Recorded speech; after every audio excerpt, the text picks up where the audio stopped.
Insert video opening comment here to grab people's interest so they'll keep watching the video. This is the update for June 21st, 2014. Update required. An open letter to Ubisoft. Ubisoft, this is the 5th episode of Update Required. I know, I'm as surprised as you are that this show is still actually going every week. Please send your congratulatory fruit baskets to the address currently on your screen, but don't really because it's a fake address.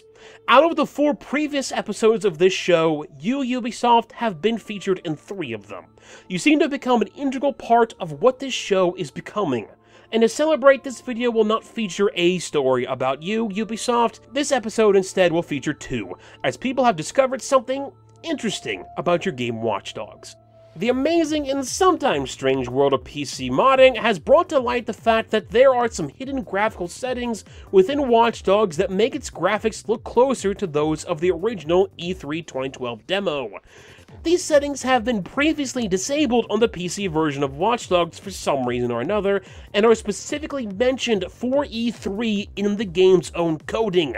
It didn't take very long after these were discovered for the rumor mill to start spinning with theories as to why Ubisoft would have disabled these settings. Among them were thoughts of deals with companies such as Sony to purposefully downgrade the PC version in a way to try to help boost the game's sales on PlayStation platforms, since Sony did have some exclusivity deals with the game, or the fact that the developers may just not have been up to par with the challenge they'd set for themselves with the E3 2012 demo. Ubisoft recently responded to these theories, saying, "The dev team is completely dedicated to getting the most out of each platform, so the notion that we would actively downgrade quality is contrary to everything we've set out to achieve. We test and optimize our games for each platform on which they're released, striving for the best possible quality. The PC version does indeed contain some old, unused render settings that were deactivated for a variety of reasons, including possible impacts to visual fidelity, stability, performance, and overall gameplay quality. Modders are usually creative and passionate players, and while we appreciate the enthusiasm, the mod in question, which uses those old settings, subjectively enhances the game's visual fidelity in certain situations, but also can have various negative impacts. Those could range from performance issues to difficulty in reading the environment in order to appreciate the gameplay, to potentially make the game less enjoyable or even stable." While this answer does have some good reasoning behind it, there have been some reports of players having improved performance using the mod, while others say that the game still runs just about as well as it previously did. The user who created the mod in question has also announced that they will continue to work on it to try to improve its performance and just see what all they can get out of the game. All I can say is that the game still doesn't run well on my PC, and while my PS3 version may not look as fancy, it's at least playable. Enough talk about Ubisoft though, let's get down to it and talk about Ubisoft, as it's unsure of its future for its Canadian studios. Quebec, an area of Canada that is currently dealing with some serious debt issues, has announced that it is changing its current tax breaks for video games. This could be very detrimental to Ubisoft, as Quebec is home to both Ubisoft Quebec as well as Ubisoft Montreal, developers of the previously mentioned Watch Dogs, as well as the currently in development Assassin's Creed Unity and Rainbow Six Siege. This could specifically be bad for Ubi, as they recently made plans to dump 28 million Canadian dollars into the Quebec City studio over the next 3 years. They aren't alone in their worry either, as around 130 different game studios are also being affected by this change. Ubisoft CEO Yannis Mallet said to IGN in a very strangely worded comment, "I think that Quebec has become, over the years in terms of video game development, it's not a hotbed. So obviously this tax program was here to help build that environment. So we see this program is an important reason for the growth in the sector of Quebec. I think we need to analyze what this means for us. Then once the analysis is done, we'll be able to decide what the next stage is for us." While the tax breaks aren't completely being removed, they are definitely being changed enough to have some kind of impact. And I wouldn't be surprised to see some of the work on Ubi Montreal's current titles if it was spread across other Ubisoft developers to try to even things out. Those of you who play Team Fortress 2 may have noticed the noticeable update that came out this week called Love and War, along with the addition of new weapons, and of course, hats, Valve has also released a short called Expiration Date that's about 15 minutes long, which would make it more of a long, or at least a medium instead of a short. As with just about anything Valve does, it didn't take very long for people to throw out large amounts of speculation and theories related to both TF2 and, of course, Half-Life 3 and it being confirmed or not. I almost feel like if Valve ever did actually release Half-Life 3, it would disappoint a large portion of the community who loves to look for things that may or may not actually be there or connected to Half-Life 3 in general.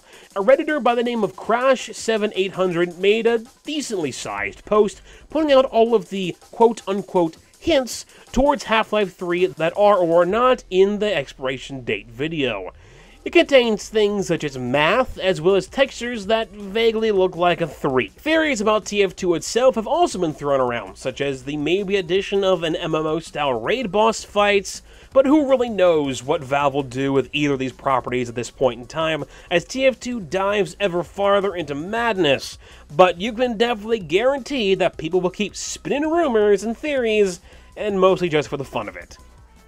On a more serious note, though, the World Cup has been going on for those soccer fans of you out there, and people have been losing more than just the faith in their favorite teams.